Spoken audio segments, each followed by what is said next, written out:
Here are the things I think Scott needs to know on the Insta360 camera before going on his trip. First of all, get these little lens protector thingies. Have them stick on the front, because you think about it, no matter where you lay this thing down, you're laying it on these lenses. I also got the rubber protective cap to put on this thing, which helps too. And if there's a case, even better. Well, you got enough pockets probably to put this in to keep it safe. The battery is this big slot here, and that's where the SD card is as well. You pinch these two tabs to get the battery out. The only reason to take the battery out, though, is to get the SD card out, which is pretty handy.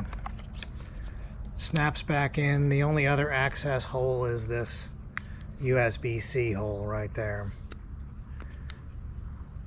These other things do not open up. They're microphones and things like that. The power button is the top one. You just kind of have to remember it. There's quick settings button. I never use that thing. This button here takes a picture, or starts the video rather. This thing has a gyro built into it that it tries to keep the front towards the front all the time. You don't really have to worry about the framing of this thing much. You just set it up, fixed location, and then it just works. You can, however, tell it to record one lens front, one lens rear, or both at the same time. I mean, if you're trying to save space, or one lens is just pointing at the back of your seat anyway, then just put it in one lens mode. And I'll put it in inner, let's see, putting it in dual, yeah, 360 mode right now. Otherwise, yes, it's got 8K recording, 5.7K. Those are the only options it's showing me here. I guess because I'm in some other mode. Let's see. Oh, because I'm in time-lapse mode. HDR mode.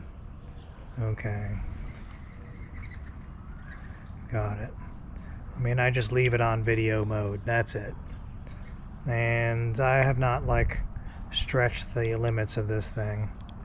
4K and, 30 frames a second is probably fine. I mean, I would totally recommend playing with the editing on this thing before you take a lot of video with it, because in the editing you really see what it can do and can't do. I recommend keeping the video clips short on this because the file sizes become massive and it's just a lot of video to go through. So you've got basically a separate recording for the front and back camera, which it stitches together for you, but it makes massive, massive files. Well, like with all these things, make sure you got enough SD cards, extra SD cards. Ways to offload the data is great. These SD cards, I've corrupted this one a couple times. I don't know how, so have spares with you. It needs the fast cards too, whatever it recommends, but it's probably the more expensive of the cards. And what else? It's got I think it's a 1/4-20 screw on the bottom for tripod mounting. So between you and Scoble and everybody, you guys should have enough gadgets to mount this thing.